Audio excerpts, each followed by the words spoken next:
Folks always told me I was the luckiest woman in Alabama.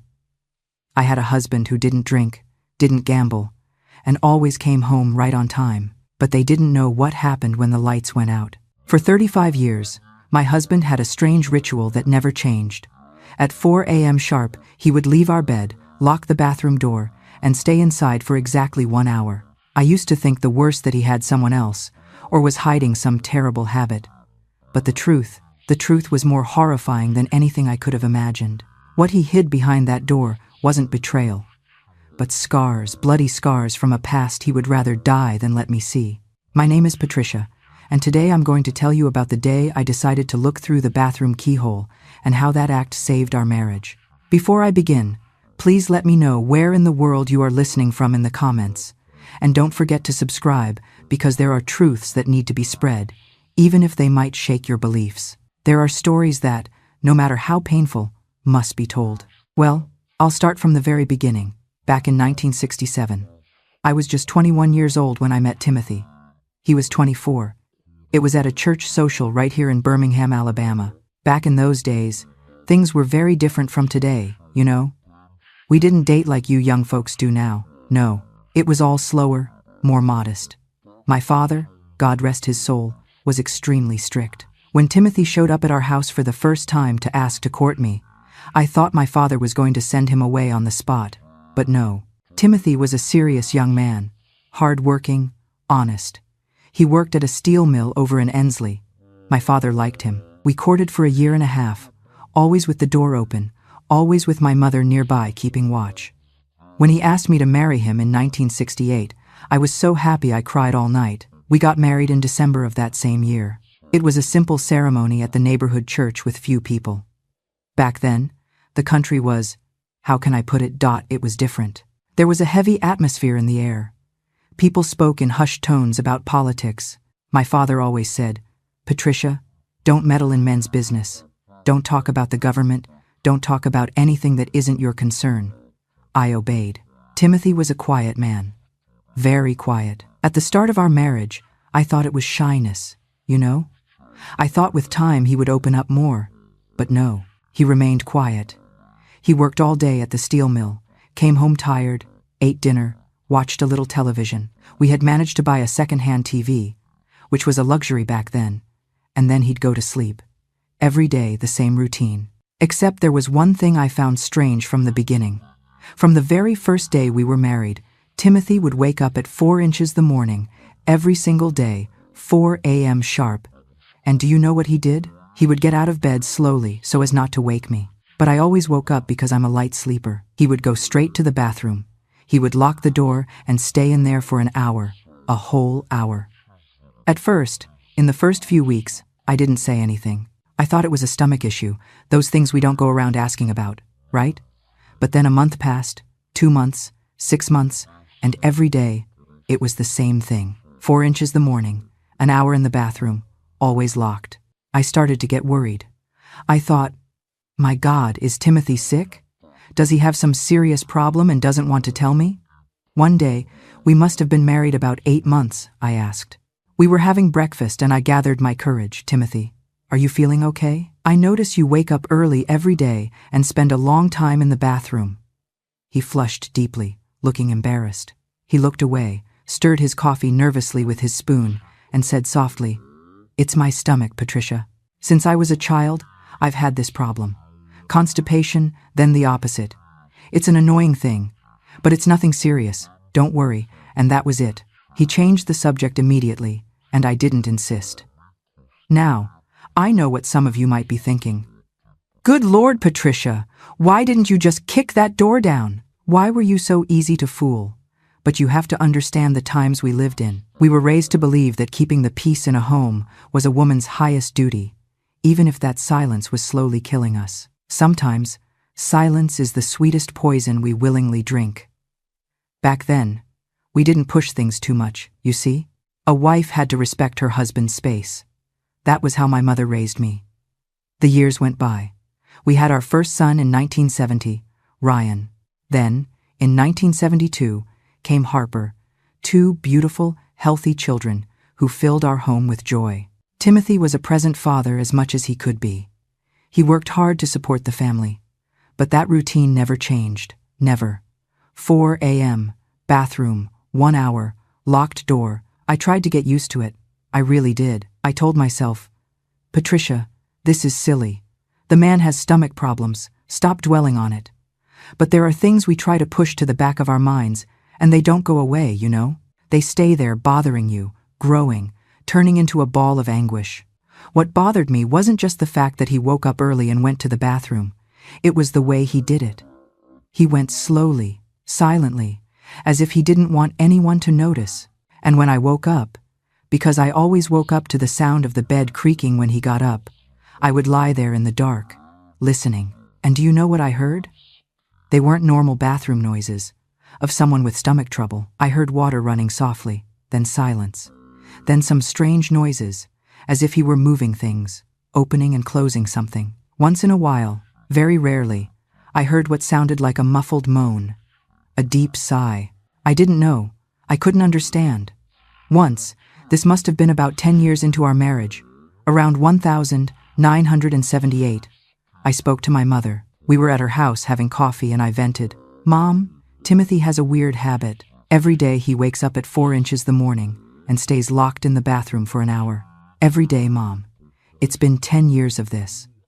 My mother looked at me with that face like she was going to give me a lecture and said, Patricia, your head is full of nonsense. The man works like a dog to support you and the boys. If he wants to stay in the bathroom for an hour, leave the man in peace. That is his business. You should be thankful for having a hard-working and honest husband. Stop looking for trouble where there is none. And that was it. I even felt bad for having spoken.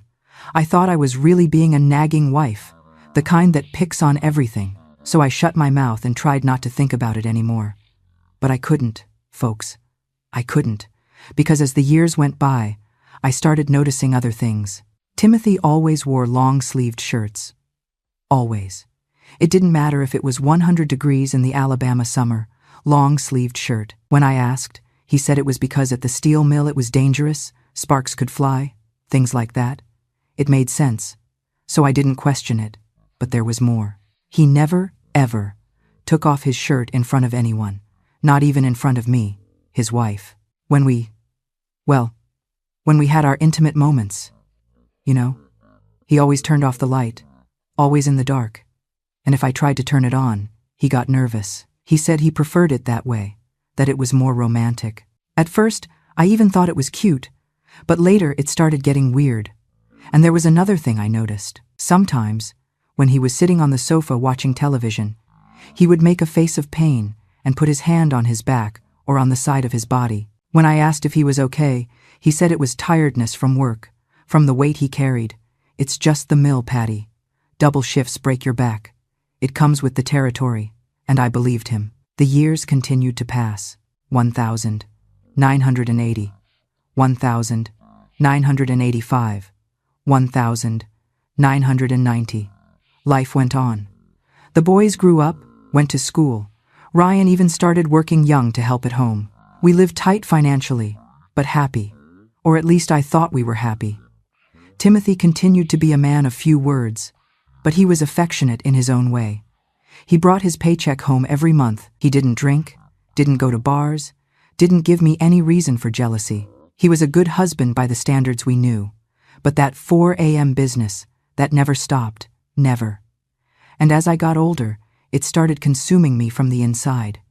It started to turn into an obsession. I would look at the clock at night before sleeping and think, in a few hours he will wake up again, go to the bathroom again, and I will continue not knowing what is happening. I started having bad thoughts, thoughts that made me ashamed of myself. Was he using drugs? But no, that didn't make sense. Timothy was too serious. Did he have some serious illness and was hiding it from me so as not to worry me? God forgive me for thinking this. But did he have another woman and was writing letters to her in the bathroom at dawn?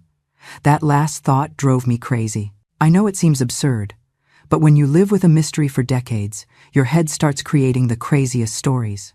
I started noticing everything. I looked for lipstick on his shirt, different perfume, anything that proved he was cheating on me. But I never found anything.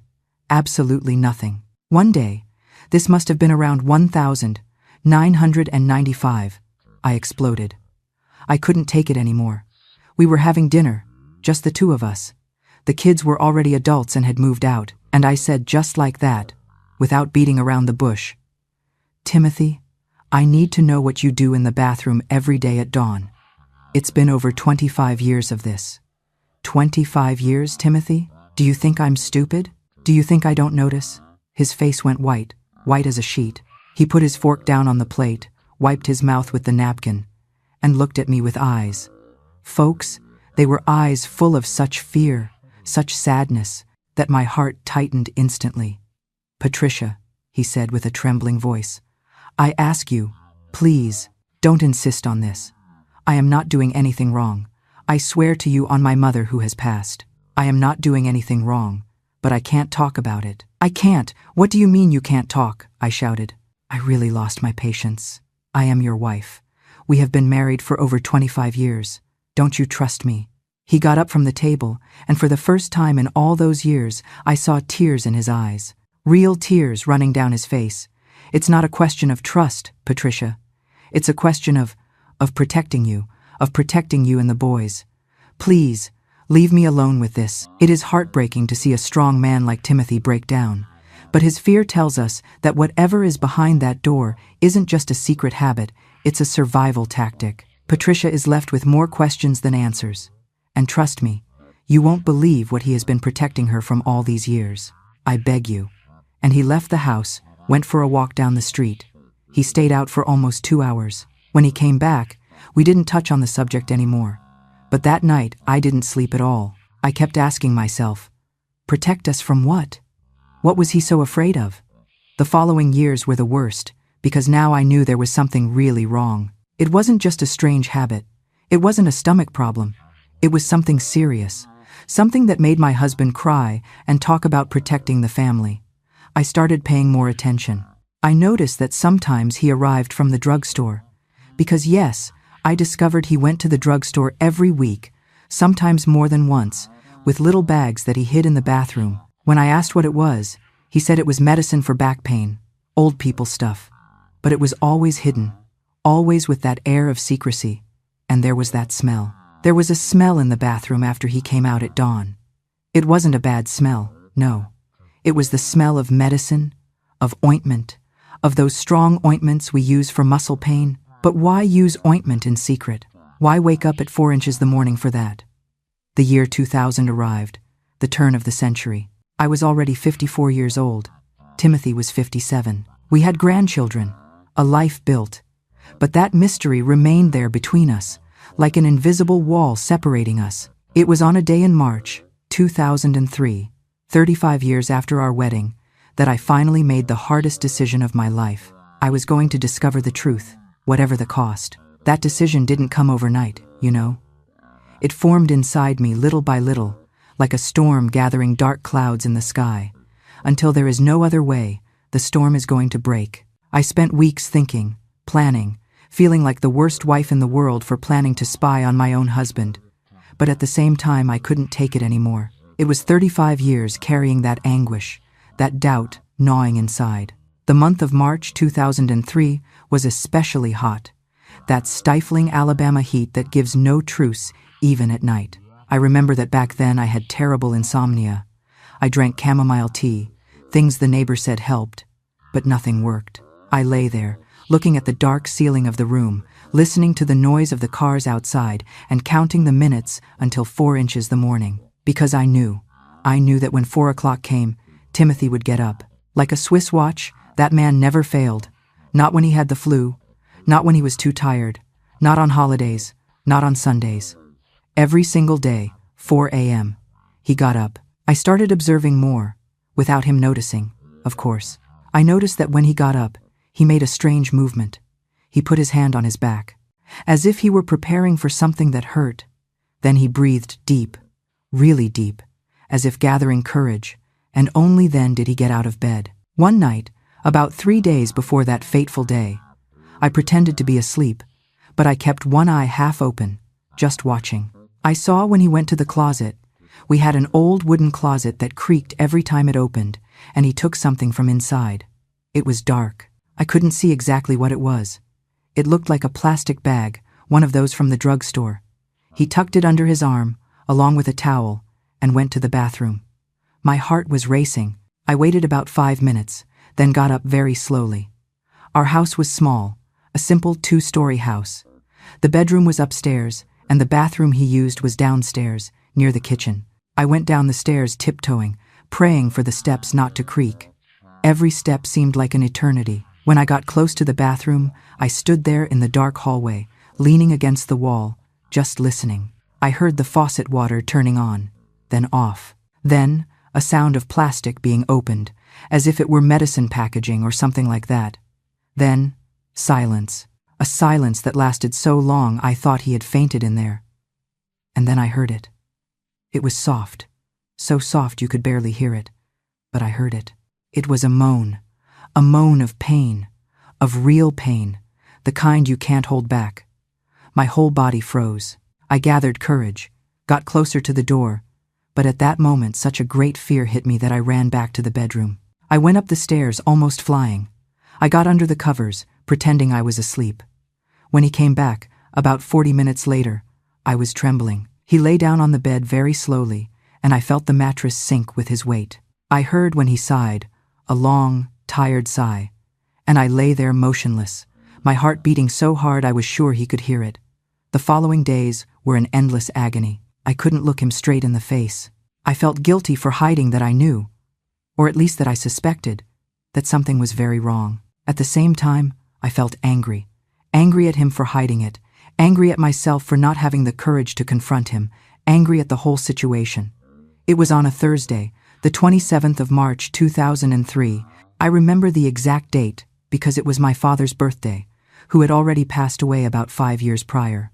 I had spent the previous day organizing his birthday things in my memory, looking at old photos, crying a little. I was emotionally shaken. That night, Timothy and I ate dinner in silence. He ate little, said he wasn't very hungry. He complained that his back was hurting more than usual. He took a pill right in front of me, some painkiller we had in the kitchen. Then we went to watch the news on television. There was a story about I don't know what. I didn't even pay proper attention. My mind was far away. When it was about 10 p.m., he said he was going to sleep. He was tired. I said I would stay a little longer, that I was going to wash the dinner dishes. He went up. I stayed there in the kitchen, washing the dishes very slowly, stalling, waiting for him to fall into a deep sleep. I only went up to the bedroom almost at midnight. He was already asleep, snoring softly in that way of his. I lay down, but I didn't close my eyes. I couldn't. I kept looking at the clock on the nightstand, the hand moving slowly, every minute seeming like an hour. 12:30, 1 a.m., 1:30, 2, 2:30, 3, 3:30. My body was tense, like a guitar string. I had already decided. That dawn I was going to see what was happening. I wasn't going to turn back anymore. When the clock marked 3:55, I was already completely awake, all senses alert. Timothy moved in the bed, made that movement of putting his hand on his back, took a deep breath. I closed my eyes quickly, pretending I was asleep. I felt when he got up, heard his feet on the cold floor of the room. I heard when he went to the closet. The closet creaked. He took something. He stood there for a few seconds, as if thinking about something or gathering strength. Then he left the room. I heard his footsteps going down the stairs, one step at a time, very slowly. I waited about 2 minutes. 2 minutes that seemed like 2 hours. My heart was racing, my hands sweating cold. I got out of bed carefully, grabbed my robe that was hanging on the chair, put it on. I went down the stairs like a ghost, stepping only on the edge of each step so as not to make noise. Downstairs everything was dark. There was only the weak light from the street lamp entering through the living room window. I went towards the hallway, where the bathroom was. The door was closed, the light on under the crack. I heard the water running. I got closer. Every step of mine was calculated. I was so scared my legs were shaking. I don't even know exactly what I was afraid of. Of discovering an affair, of discovering a terminal illness, of discovering something that would change my life forever. Maybe it was fear of all that combined. I got very close to the door. I put my ear against it, trying to hear better. The water had stopped running. Now there was a sound of paper being torn or packaging being opened. Then silence again. Then that moan, that low moan of pain I had heard days before. It was at that moment I noticed. The door was old. It had one of those old-fashioned keyholes, large ones. The key was always on the outside. I took the key out slowly, without making a noise, and put it in my robe pocket. My heart was beating so hard I thought I was going to faint right there. I took 3 deep breaths, trying to calm down, trying to gather courage. I thought, Patricia, you got this far. Don't turn back now. You need to know. You deserve to know. I crouched down slowly. My knees cracked. Old people things, right? And I froze, fearing he had heard. But I heard no reaction from inside. I continued going down until I was at keyhole level. I closed one eye, put the other very close to the hole. At first, I didn't see anything clearly, just some blurry shapes. I blinked a few times until my sight adjusted, and then I saw. Dear God, I wish I could forget what I saw, but it is burned into my memory forever. Timothy was standing there, shirtless, his back turned to the door. And the man I thought I knew, the strong, unbreakable man who carried our family on his shoulders, was gone. In his place was a map of torture. His back wasn't just scarred, it was a graveyard of pain. Thick, twisted ridges of keloid skin crisscrossed his flesh like old, gnarled tree roots. But it was the burns. Oh, the burns. Dozens of round, angry marks marched down his spine, branding him like cattle. Some were silvery with age, but others were raw and weeping, as if his body refused to let the past die. My hands flew to my mouth to stifle a scream that started deep in my gut. My knees turned to water. Watching him was like watching a wounded animal licking its cuts in the dark. He dipped a piece of gauze into a jar of thick, pungent salve. His hand, that big, steady hand I loved, was trembling. As he touched the raw flesh near his ribs, his whole body seized up. He didn't make a sound, but I saw his reflection in the mirror above the sink. His eyes were squeezed shut, tears leaking out, his face twisted in a silent scream of agony. It wasn't just physical pain, folks. It was the look of a man who hates his own skin. This is the moment suspicion turns into absolute devastation for Patricia, realizing her husband hasn't been betraying her, but suffering in silence. Witnessing this scene is painful, but don't look away, because the story of how Timothy got those scars is about to reveal a shocking truth from the past. I have to pause here for a moment. Just remembering this makes my heart ache all over again. I want you to look at the person sitting next to you right now. Sometimes, the person who laughs the loudest during the day is the same one gritting their teeth through the pain when the sun goes down. We never truly know the battles our loved ones are fighting behind closed doors. When the gauze touched the wound, he curled up in pain, bit the towel he had in the other hand so as not to make noise. That broke my heart into 1,000 pieces. Then he took a bottle of liquid. It looked like that red iodine that stings horribly, and started applying it to the wounds with a cotton ball. I saw his face contort with pain. I saw the tears running down his face, and he was in silence, in absolute silence, enduring all that pain alone, without making a noise, without asking for help. He turned a little to the side, and that was when I saw the rest. His left arm had marks too, his shoulder. When he raised his arm to reach a wound on his back, I saw there were scars under his arm too, and on the side of his body there was a purple, dark mark, as if they were broken ribs that hadn't healed properly. He took an ointment, one of those thick and strong-smelling ointments for burns. He started applying it to the older scars, making circular movements slowly. At every touch of his own hand on his skin, he made a face. It was when he went to grab something that was on top of the sink that he turned more towards the front, and I managed to see his chest. His chest also had marks, not as many as the back, but it had them. And there was something that caught my attention. They were strange marks, long, as if they were from chains or rope, marks of something that had tied him with great force. I couldn't take it anymore. My whole body was trembling. I wanted to go in there, hug him, ask what had happened, who had done that, but at the same time I was paralyzed.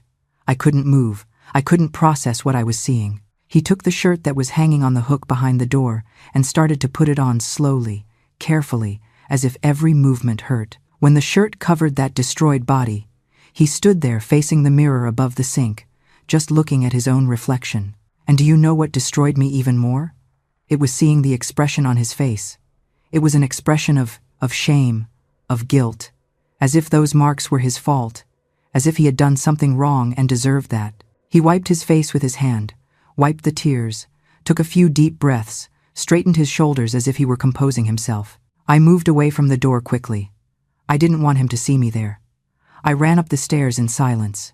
I went into the bedroom, tucked myself under the covers. I was sobbing softly, trying to stifle the crying in the pillow. I heard when he came up, heard when he entered the room, heard when he lay down in bed on his side. And there we lay, the two of us, each pretending the other was asleep, me crying in silence, him lying motionless, breathing deeply. The sun began to brighten outside.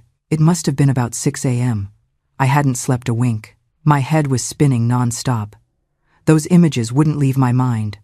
The scars, the burns, the rope marks, the pain on his face, the shame, and then everything started to make sense.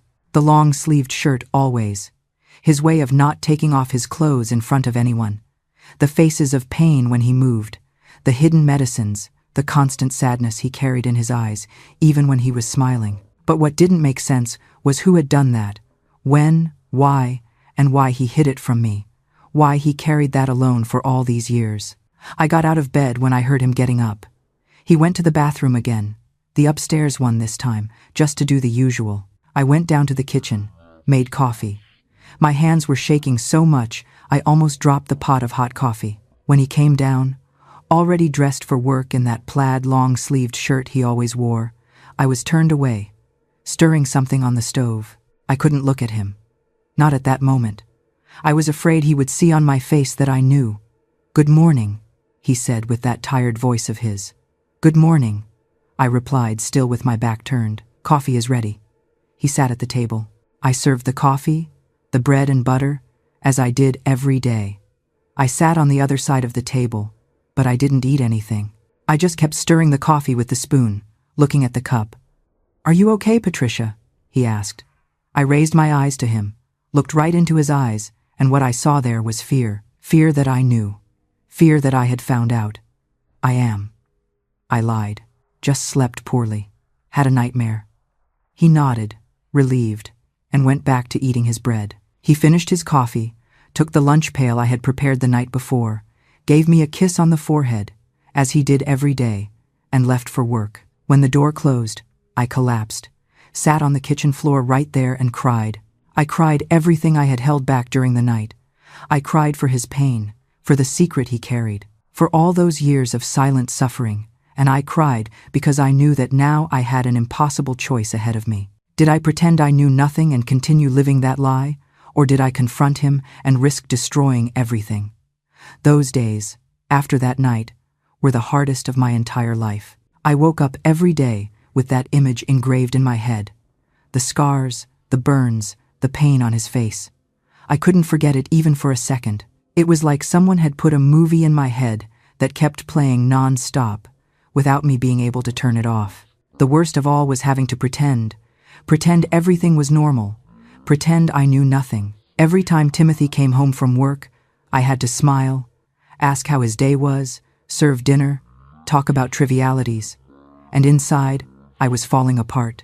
Every time I looked at him, all I saw was that destroyed body, those marks of suffering. I started noticing things I didn't pay much attention to before. The way he moved. There were days he was slower, more careful. I noticed that when it rained he got worse, complained more about the pain, took more medicine. It must be because old scars hurt when the weather changes, right? That's what they always say. A week after that night, I was organizing the closet because I needed to do something, so I wouldn't go completely crazy. And I found the plastic bag from the drugstore that he hid. It was way in the back, behind his clothes. I looked around, even knowing he was at work, and there was no one home. My heart raced. I knew I was invading his privacy, but I needed to understand. I opened the bag slowly, as if it were a bomb that could explode. Inside were drugstore things, gauze, medical tape, that iodine I had seen him using, a heavy jar of industrial-strength burn cream, the kind you usually have to special order. Next to it was a bottle of pills with the label scratched off, strong painkillers, I assumed. He must have been hoarding them. I took the bottle, read the label. It was for chronic pain, the kind of pain that never goes away. I sat on the edge of the bed, holding that bottle of medicine, and cried. I cried because I imagined him every day taking that medicine to endure the pain. Every day, pretending everything was fine. Every day, waking up at 4 inches the morning to take care of those wounds in secret, afraid someone would see, ashamed of something that wasn't even his fault because I already knew deep down what had happened. I wasn't stupid. I had lived through that era, the 60 seconds, 70 seconds. We heard things, whispers, stories of people who disappeared, of people who were arrested and came back different or didn't come back. My own father, God rest his soul, had warned me back then.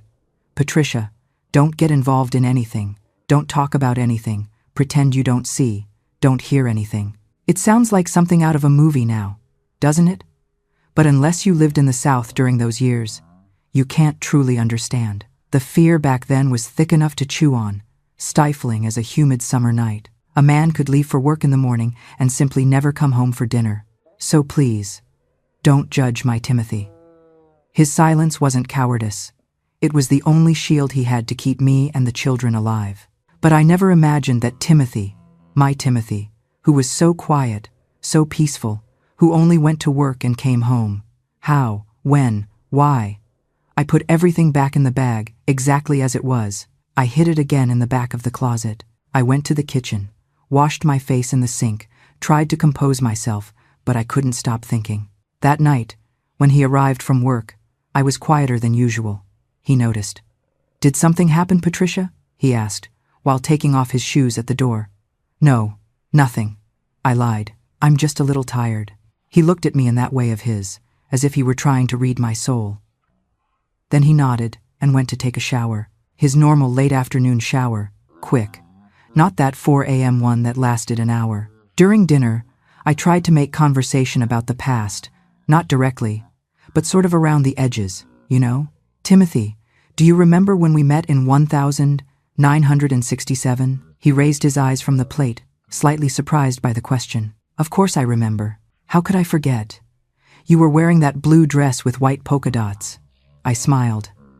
He really remembered. That time was different, right? The country was strange. He got tense. I saw his shoulders stiffening.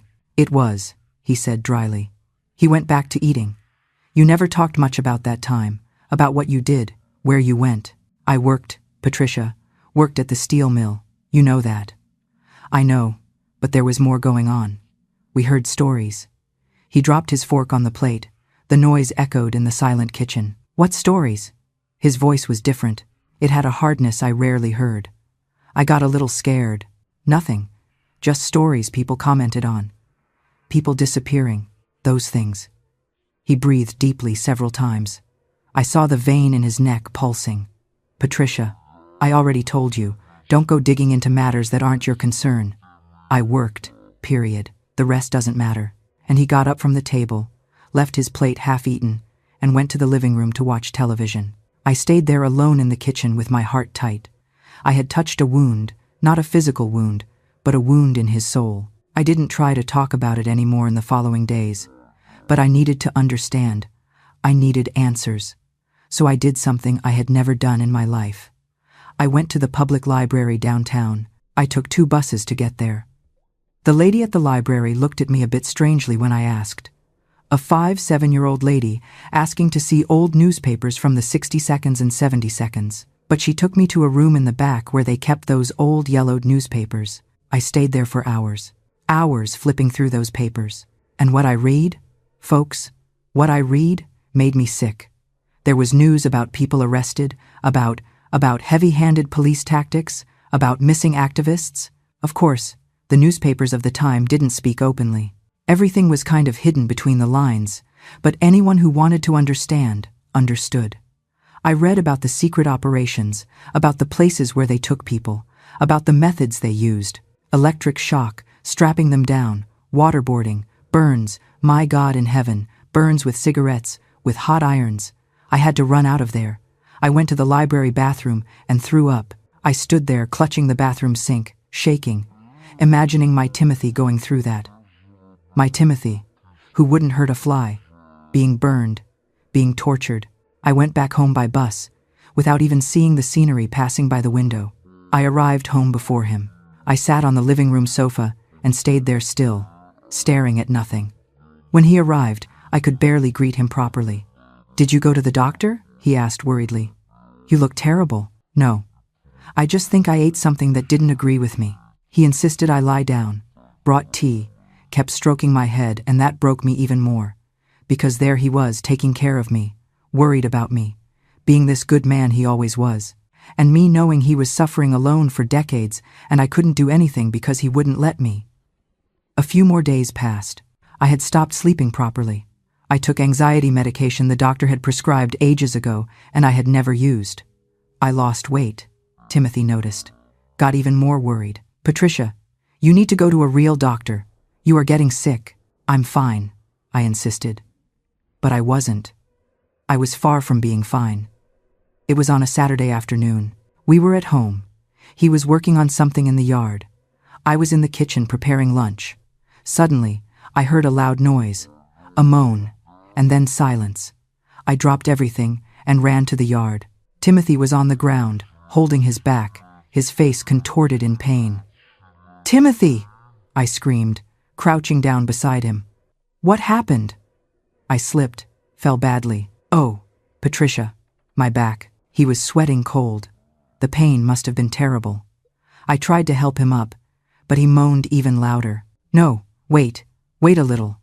I stayed there, crouched beside him, holding his hand, not knowing what to do. After a few minutes, he managed to sit up, leaning against the wall, but I saw when he put his hand on his back, in a specific spot, and made an even worse face.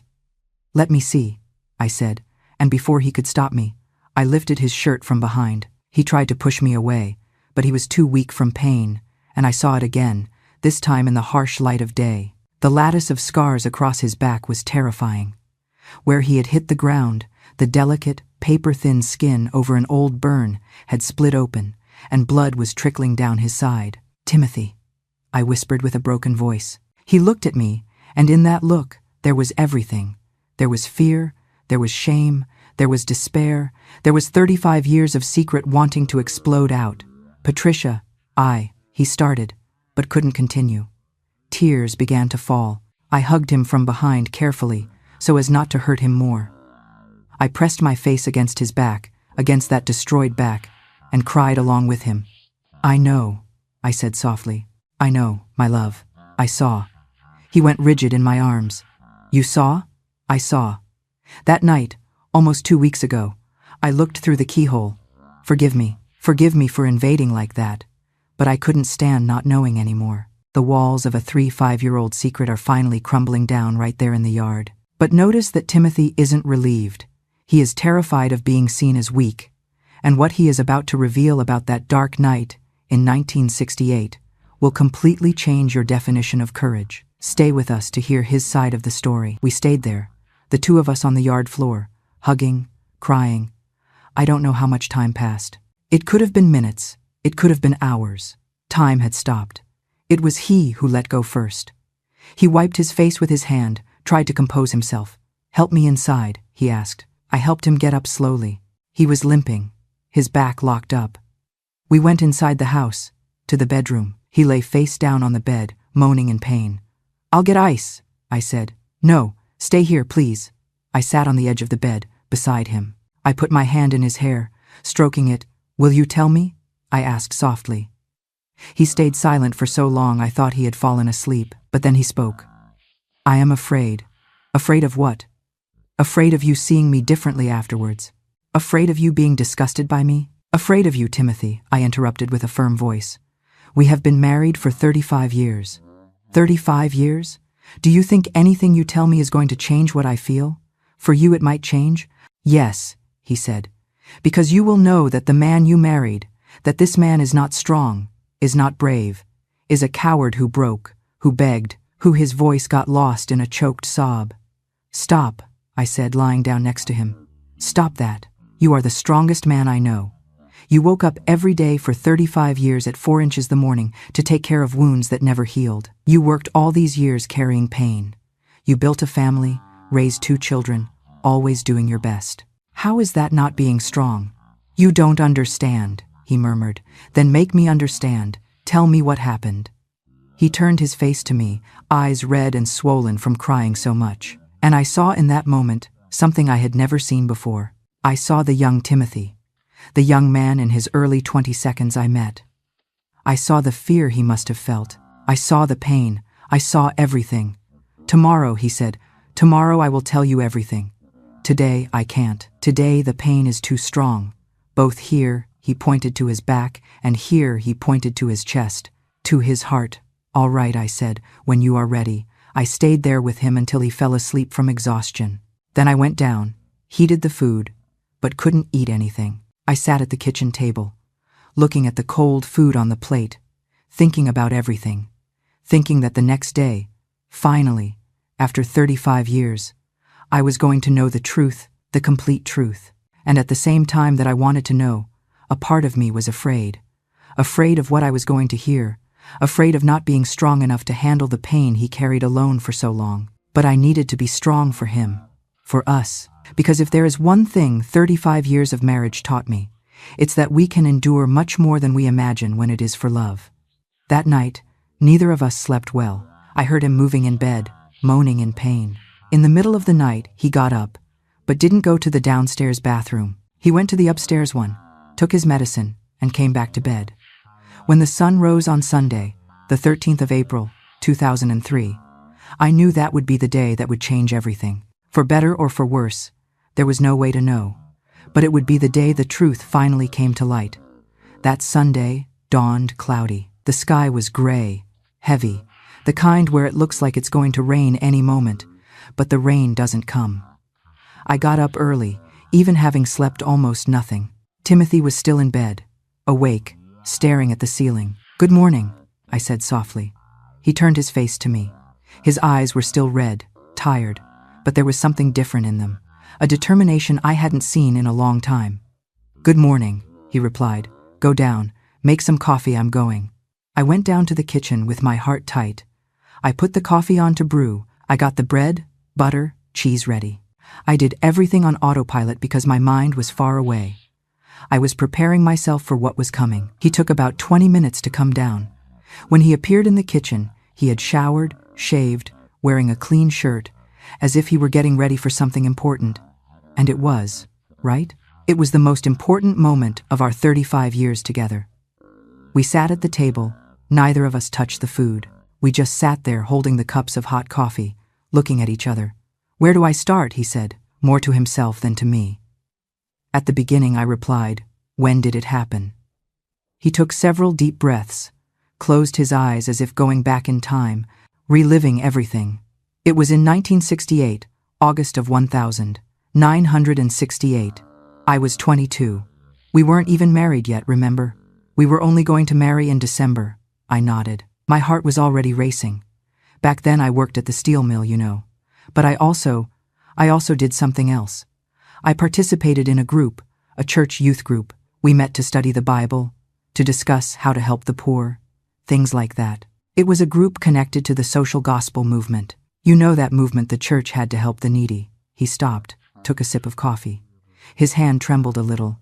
"I never told you because back then it was dangerous, very dangerous. The authorities, the people in power didn't like those groups. They thought it was communist stuff, subversive. But we weren't any of that, Patricia. We just wanted to help. We distributed food in the poorer neighborhoods, taught children to read, things like that." He paused for a long time. I didn't interrupt, just waited. "There was a priest in the group, Reverend Michael. A good man, Patricia, very good. He organized everything, and there were about 10, 12 other young people, boys and girls from the church. Everyone good people, from good families, hard-working." His voice began to tremble. One day, it was a Thursday. I remember it to this day, the 14th of August, 1968. I was leaving work. It was about 6 inches the afternoon. My shift had ended. I was walking down the street, going to catch the bus when a car pulled up beside me, a black sedan. 2 men in suits got out. They grabbed me. one on each side, and threw me inside the car. I put my hand to my mouth. Even knowing that it happened over 30 years ago, my body reacted as if it were happening at that moment. I tried to scream, tried to break free, but it was impossible. They were strong, trained. They put a cloth in my mouth, tied my hands. Everything happened so fast that before I knew it, the car was already moving, and no one on the street had noticed anything. Or if they noticed, they pretended they didn't see. It was like that back then, Patricia. People were afraid. He stopped again, wiped the tears that were starting to fall. They took me to a place. I don't know where it was. They put a blindfold on my eyes on the way. When they took off the blindfold, I was in a small room, windowless, with just a strong bulb on the ceiling that hurt my eyes. There was a table, a chair, and there were 3 men there. His voice was getting lower and lower. I had to make an effort to hear. They started asking questions. They asked about the church group, wanted names, wanted to know where we met, who participated, what we were planning. I said we weren't planning anything, that we just helped the poor, but they didn't believe it. They said we were a communist cell, that we were plotting against the government, that we received money from outside. He was trembling now, shaking so hard the coffee in his cup rippled. I tried to explain, Patricia. But they didn't want truth. They wanted a confession. He looked up at me, and for the first time, I saw the 2-year-old boy trapped inside this old man's body. A terrified, broken boy. They didn't just hurt my body, he whispered, his voice cracking. They broke my spirit. They stripped me naked, tied me to a chair, and treated me like I wasn't human. But the worst part wasn't the pain. It was what the pain made me do. He choked back a sob, turning his face away in shame. I screamed, Patricia! I begged. I cried for my mother. I promised them anything. I invented lies. I gave them fake names just to make them stop. A man is supposed to be strong, right? A man is supposed to endure. But I didn't. In that room, I wasn't a hero. I was a coward who would have sold his soul just to stop the burning. I couldn't take it anymore. My heart shattered for him. Not for what he suffered, but for the lie he had believed for 35 years, that his pain made him weak. I felt him stiffen in my embrace, but I didn't let go. You don't need to tell the details, I said in his ear. You don't need to relive this. I need to, he said, his voice suddenly firm. I need to, because if I don't tell it now, I never will. And you deserve to know. You deserve to know who you lived with all these years. I went back to my chair, took his hand across the table. He squeezed my hand tightly. It was 4 days in that place. They beat me, held my head underwater in a basin, strapped me to a table. You know what that is. I nodded yes. I had read about it in the old newspapers at the library, but reading and hearing it from my husband was completely different. And there was the shock. They put those wires, put them in various places on my body, and his voice got lost. He was sobbing now. And the burns, with cigarettes, with hot irons. They said if I didn't talk, they would make it worse. They would kill me. They would get you too. My blood ran cold. That was when I started inventing things to protect you, Patricia, to protect the group. I gave false names, false addresses, invented meetings that never existed. I said everything they wanted to hear, but none of it was true. He looked at me with such pain in his eyes that I almost couldn't bear it. I broke, Patricia. I couldn't take it. I wasn't strong enough. I begged them to stop. I cried. I screamed. Stop, I said firmly, squeezing his hand tighter. You didn't break. You survived. There is a difference. You don't understand, he said. I always thought.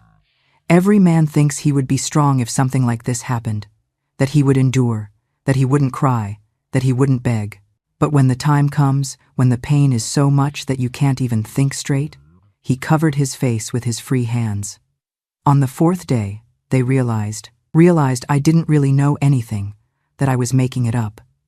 I think they checked the names and addresses I gave and saw they didn't exist. One of the men came into the room and said, "You aren't who we were looking for, you idiot." They had confused me with someone else. Another Timothy, who also worked in a steel mill, also attended church, but who was really involved in political stuff. I couldn't believe what I was hearing. You mean that all this was a mistake? It was. he said bitterly. A mistake of theirs. They grabbed the wrong guy, tortured the wrong person, and do you know what they did when they found out? Nothing. They simply dumped me on a street far from where they grabbed me in the middle of the night. Before letting me go, one of them told me, "If you tell anyone what happened here, we'll come back, and next time, we'll get your fiancé too." Understood, I understood. And there it is, the chilling reason behind decades of silence wasn't fear for himself, but a desperate need to keep Patricia safe from the monsters who hurt him. It's unimaginable to carry that burden alone, but seeing how they heal from this trauma together is the most beautiful part of this story. So keep listening. Tears were running down my face.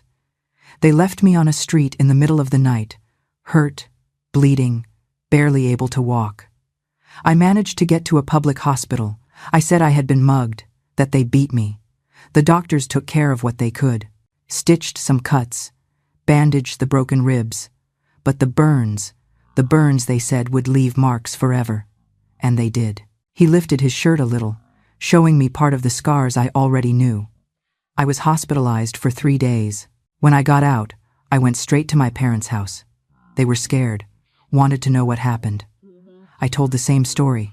Mugging. My father didn't believe it much. I think he suspected, but he didn't insist. Back then, it was better not to insist. I stayed at their house for about 15 days recovering. Do you remember I disappeared those weeks? I remembered. He had sent a message through a friend saying he had gone to solve a family problem out in the country. At the time, I thought it was strange, but I didn't question it. When I came back, when I saw you again, I wanted to tell you. I wanted to so much, but I was afraid. Afraid they would carry out the threat, afraid they would get you too. So, I stayed silent. Pretended everything was fine. We got married in December as planned. We built our life, had our children, and I never told. He took a deep breath. But the marks never healed right. Patricia, some got infected, others stayed open. To this day, after more than 30 years, there are days they bleed. There are days the pain is so strong, I can't move properly. That's why I woke up at 4 inches the morning, to take care of them alone, to clean, to apply medicine, so no one would see, so no one would ask. He looked at me with those tired, suffering eyes, and there was the shame, Patricia. The shame of having broken, of having cried, of having begged. What kind of man does that? What kind of man am I? Hearing him ask that just shattered my heart. Why do men convince themselves they have to be made of steel to be worth anything? He let shame eat away at his soul for 35 years, all because he believed that tears were a sign of weakness. But let me tell you something, folks. Facing your own brokenness, that is what true strength looks like. I couldn't take it anymore.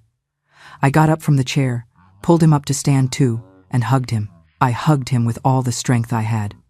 "You are the kind of man who survived," I said in his ear. "You are the kind of man who endured 35 years of pain in silence to protect his family. You are the kind of man who woke up every day at 4 inches the morning to take care of wounds that weren't your fault. You are the bravest man I know." He collapsed in my arms. He really collapsed, his whole body trembling from crying so much. We went to the floor right there in the kitchen and stayed hugged, both crying, both feeling the weight of those 35 years of secrets finally being released. I don't know how long we stayed there. The coffee got cold, the day brightened outside, and we continued there on the kitchen floor, hugged. When we finally got up, it was almost noon. I prepared a light lunch. Neither of us was very hungry, but we needed to eat something. While I cooked, he sat at the table, looking at his own hands. "There is one more thing," he said suddenly.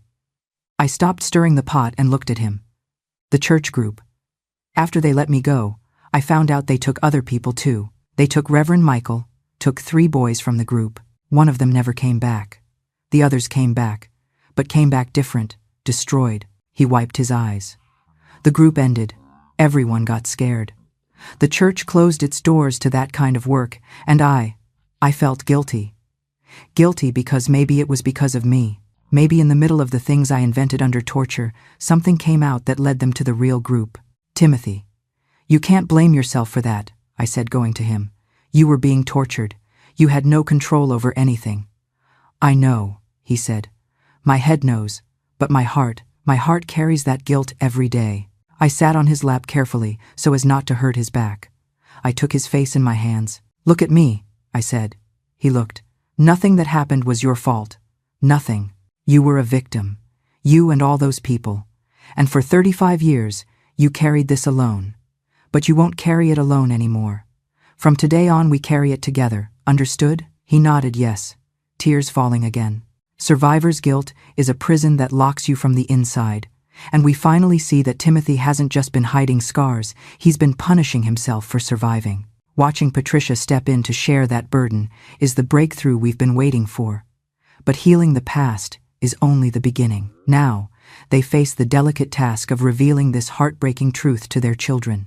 We spent the rest of that Sunday talking. He told me more details, not of the bad moments, those he didn't want to relive in detail, but of afterwards. Told me how hard it was to return to normal life, how he had nightmares every night, how any loud noise made him jump with fright, how he had developed the habit of waking up early because he couldn't sleep the whole night without having nightmares. Over time it got better, he said. The nightmares decreased, the fright at noises passed, but the wounds, the physical wounds, never healed right. And the wounds of the soul, those neither. At night, when we went to bed, he told me, "I won't hide it anymore. Tomorrow, when I go to take care of the wounds, I'll leave the door open. You can come in if you want. You can help me. I will want to," I said, "for the rest of my life, if needed." That night, he slept better than he had in years. I noticed he didn't have nightmares, didn't wake up scared. He slept the whole night, his hand holding mine, and when 4 a.m. came, as always, he woke up. But this time he didn't go alone. We went together. We went down to the bathroom, him with the medicines and gauze, me with a heart full of love and determination to help. It was painful to see all those wounds up close. It was painful to apply medicine, clean, take care, but it was less painful than knowing he had done that alone for 35 years.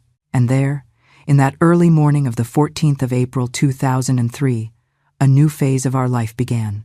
The phase of truth. The phase of carrying together the weight he carried alone for so long. The phase of finally being truly one. The days that followed that Sunday were of reconstruction, not of walls or furniture, but reconstruction of the two of us.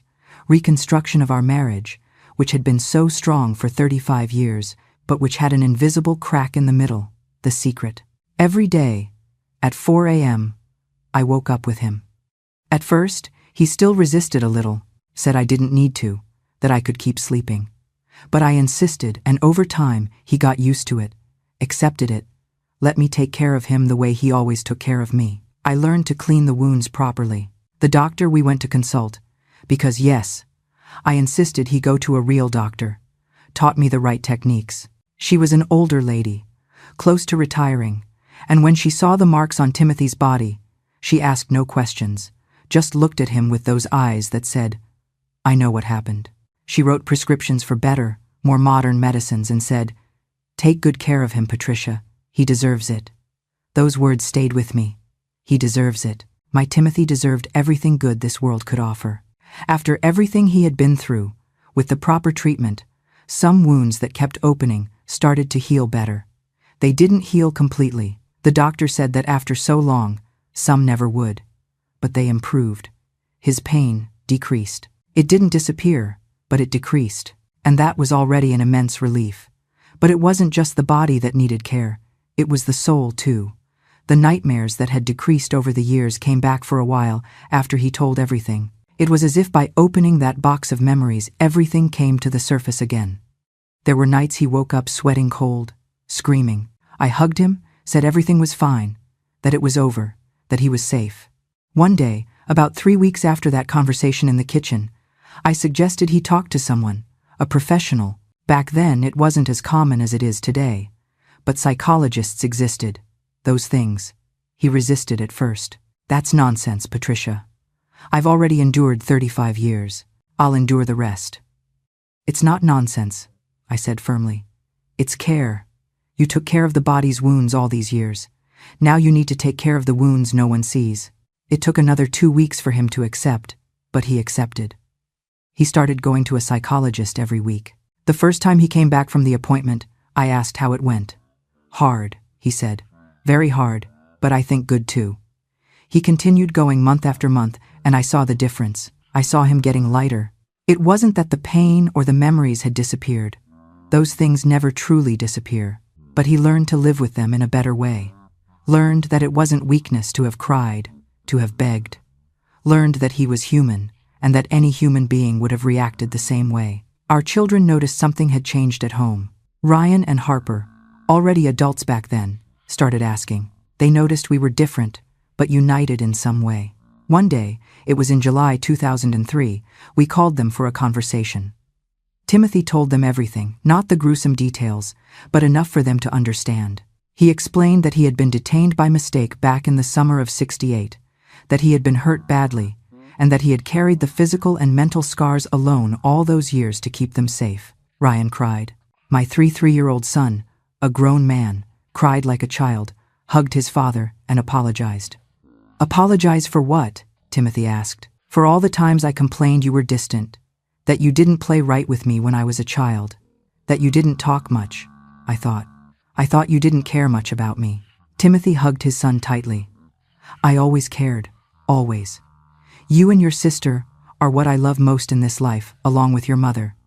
If I was distant, it was because I was afraid of getting too attached and something happening. Afraid of you discovering what had happened to me and thinking I was weak. Afraid of everything. Harper also cried, held her father's hand and said, Dad, you protected us. You took all that pain so we wouldn't have to feel any. That's not weakness, that's love. We all cried that afternoon, but they were healing tears. From that day on, the heavy atmosphere that sometimes hung over our house disappeared. Timothy smiled more. He played with his grandchildren without that shadow of sadness in his eyes. Timothy's final years were no longer shadowed by secret painkillers or lonely mornings locked in the bathroom. For the first time in decades, he allowed me to hold the gauze, to be the one to soothe those old, weary wounds on his back. Timothy passed away peacefully in his sleep 2 years ago. When we prepared him for the funeral, I told the undertaker, do not cover the scars on his back with makeup. Those are not blemishes. They are medals of honor. It took us 35 years to learn the most important lesson of our lives, and I want you to hear it clearly today. Silence is not strength. Suffering alone is not bravery. For decades, my husband let his shame eat him alive because he thought he wasn't man enough.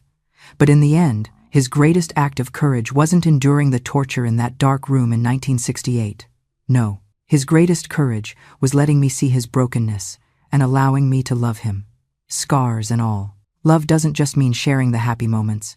Real love is walking into the bathroom at 4 a.m. to wash the wounds that refuse to heal. It is holding someone when they feel unlovable and saying, you are safe now. Thank you for listening to the story of my silent hero. If this story brought tears to your eyes or reminded you of a loved one, please subscribe to the channel so we can meet again in the next story. And I have a question for you. Have you ever discovered a painful truth about someone you love and found that instead of driving you apart, it made you love them even more? Please share your story in the comments below. Goodbye, and God bless you all.